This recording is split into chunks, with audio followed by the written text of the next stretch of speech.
Want to grow on TikTok? Join our agency for support with expert mentoring, stream protection, and audience growth. It's time to level up. Scan the QR code or click the link in the description to join today.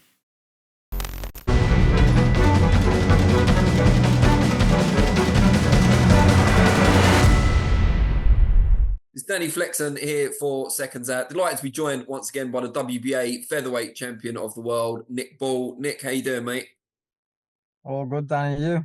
Yeah, I'm good, mate. I'm good. As we talk now, you've got a big press conference tomorrow in your home city of Liverpool.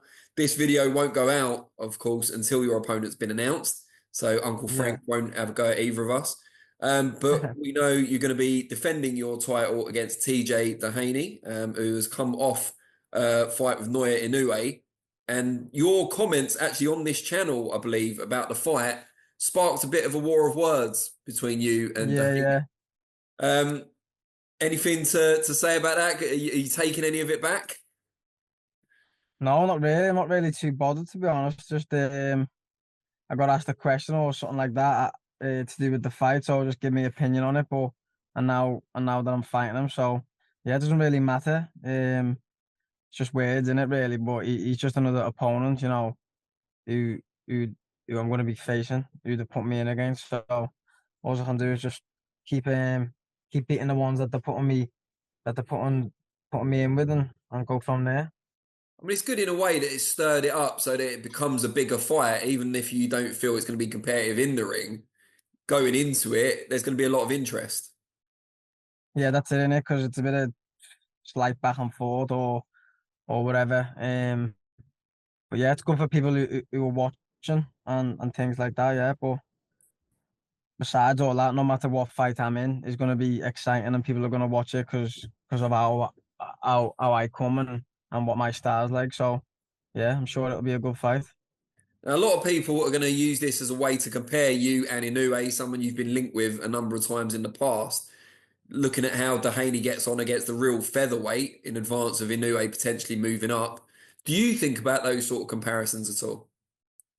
Yeah, that's probably another thing as well, what you've just said. Like, he's been in with Inoue, and then they're talking about me versus Inoue. So just like, you know, putting us all together, seeing how he got on with him, seeing how I get on with him, and then it makes it an even bigger fight with me and Inoue, which everyone's speaking about. So yeah, it makes sense, really.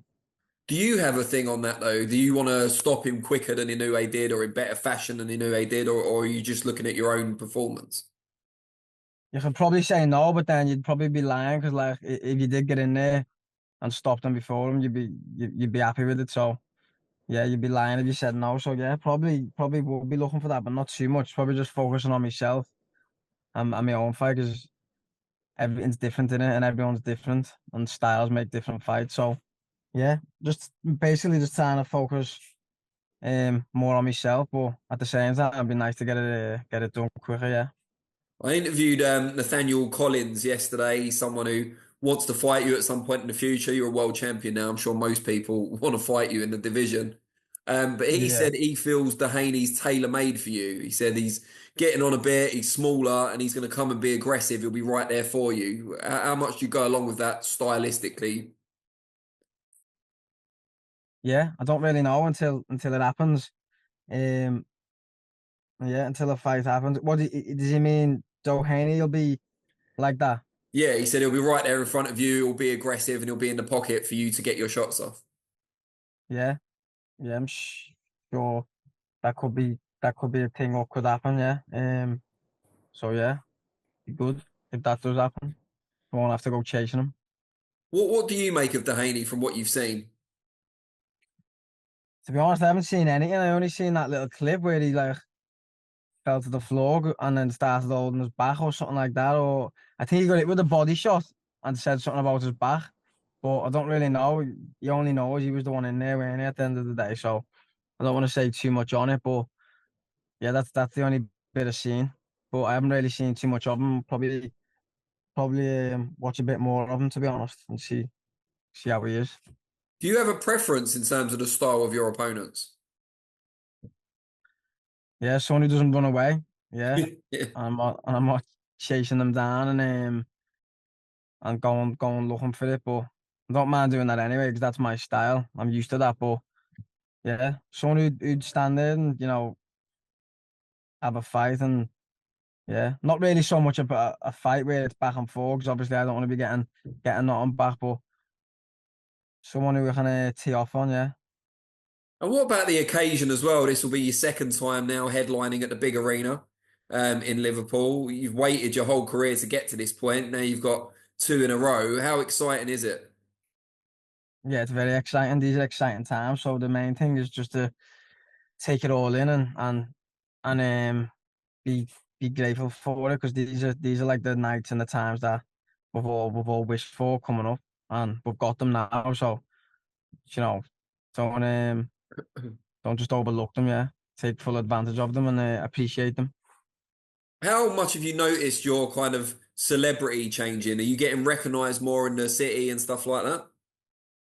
Yeah, it is. Yeah, it's always going to happen, is it? When you're doing well for yourself and fighting in your own city, and this city is like where we get behind our own, and everyone knows each other, things like that. So yeah, it's gonna be more as it goes on, and even in other cities and other places, people are starting to recognize more and take note. So it's a nice feeling. So it shows that they're behind you and they support you. So it means a lot. How do you compare having a big fight in Riyadh as you've done twice this year compared to headlining in your home city as you're about to do for the second time? Yeah, it was completely different. It was like obviously over in Riyadh, boss experience, and it's boss over there. I love it over there, and I'm fighting over there good as well. But back home, it was like I was all focused in the changing rooms, and then come out, and then everyone was screaming, shouting for me, and I thought, wow, this is for me, this, and then you sort of like get involved with the crowd, and then yeah, so it's a mad one. It's boss at the same time, but you've got to stay focused as well. So I learned from the last one as well. You learn from all the fights as you have them, but and the occasions. But yeah, both boss experiences. Yeah, I mean, they always say, especially away fighters, always say, well, the crowd can't help you once you're in the ring. You've now headlined at home in the big arena. How aware are you of the crowd and what they're saying and what the mood is when you're actually in there? all different to be honest. It depends on the fight and how the crowd are, obviously, and where it is. Because if it's in Liverpool, they're all there for me. So it's you know that anyway. But then you hear a certain few voices when you're in the ring, and then you blank everything else out, and you're trying to stay focused on each round as it comes, and doing the most and the best in that round. But staying focused is the main thing. But yeah, they they're they're always there to cheer you on as well and be behind you. So it does bring something else as well, I And, think. and should you get past Doheny in good fashion, would you expect an Inoue fight to be soon, or does it all depend on when he decides to step up in weight? Yeah, exactly. All depends on when he's talking about coming up to featherweight. I know everyone's saying it. Everyone's saying it and putting our names together and saying he's coming up, but no one really knows when he is going to come up or anything like. So it's on him really, and whenever he decides to move up to featherweight, I'm sure it'll be soon. Like, And you'll be ready for him whenever that is. yeah, of course, always ready. What's the kind of key thing for you? If you had to choose between an Inoue fight or a unification in your division, which way would you go? I don't really know to be honest. Yeah, I obviously want to get all them belts and or unification, get Yeah. another belt. Yeah, or the new A fight. Probably the biggest one. Yeah, the biggest one. Honest opinion, the biggest one and the one that everyone would want to see, and that'd probably be the new A one, wouldn't it? Yeah, Yeah, I'd well, want to that'd get put in you in there the and pound for fight him pound because rankings. what's that? Sorry. I said that'd put you in the pound for pound rankings if you beat Inoue. Yeah, exactly. He's the name that everyone's speaking about, calling him the monster. So yeah, he's someone I would want to share the ring with, and yeah, I'm facing because not my. No worries. We're just saying about Inoue. If you beat him, you'll be in the pound for pound rankings. Do you have your own kind of pound for pound list? And if so, where is he on it? Yeah, he's definitely up there. Him. He's yeah, he's definitely up there. You can't say he's not. I don't really know in terms of lists and ranking them numbers and that, but Yeah, he's definitely on there, isn't he? And up there with the best, because I don't know what his record is. He's got a good knockout ratio. So yeah, he's got to be up there, hasn't he? Right, well, we wish you the very best of luck for Doheny in March, and then hopefully Inoue later in the year.